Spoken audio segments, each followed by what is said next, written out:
think patients are looking for reassurance and to know that I care about them and that I'm going to do my best to make sure that they're safe and that nothing scary is going to happen to them. I'm entering a really sacred space, the space of family. I'm completely committed to the care of the whole child.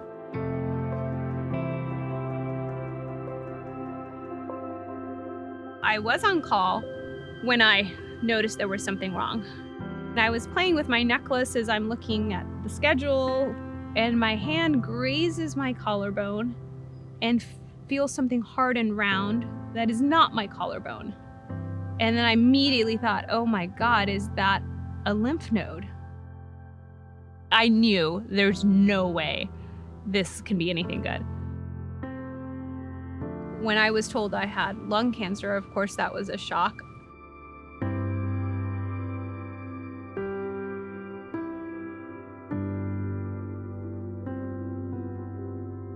It was a lot for me. It was a lot to take in. Then I started getting into it and I saw that it wasn't just me.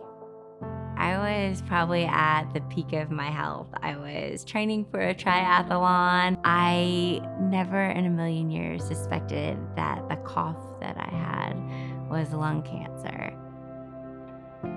I was taking a jog and I was completely out of breath. I am a never smoker, active wife and mom to 2 little girls. So being told you had stage 4 lung cancer was very shocking to me.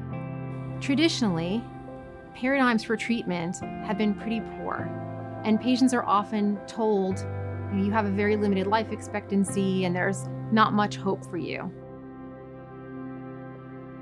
There is tremendous hope for lung cancer. So I'm often asked, what is ALK? ALK, or ALK, stands for anaplastic lymphoma kinase.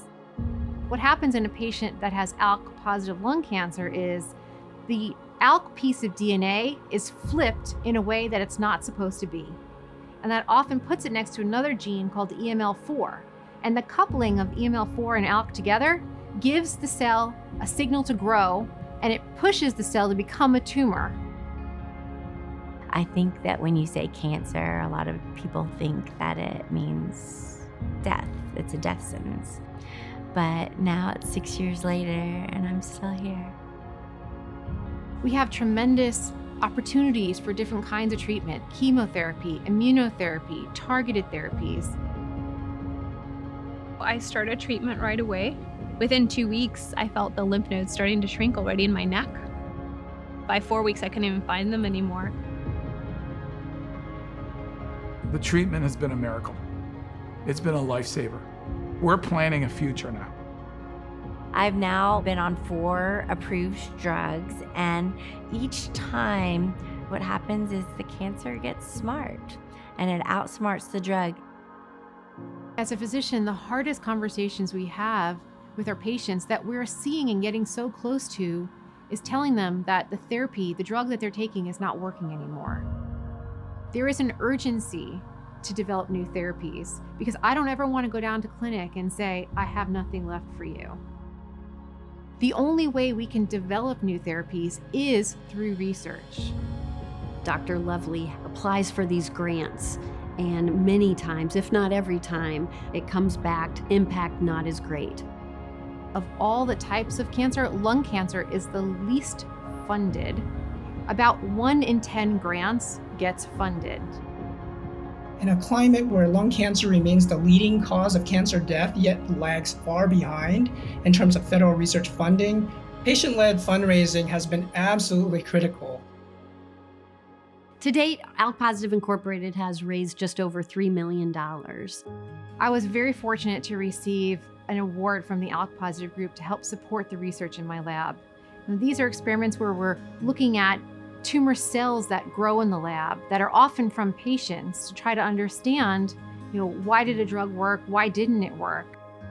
The funding can also help support clinical trials. And the third thing is funding can be used to support the next wave of cancer researchers. When it comes to research, it takes millions to actually get something to a bedside. We are truly dependent on philanthropy in helping us develop our ideas and quickly turning them into potential life-saving new therapies for our ALK patients. My hope is that everyone working together, patients working together with doctors and researchers can make a huge impact. It is these patient interactions and these stories and these personal connections that really drive us as researchers and me personally to make as much progress as possible each and every day.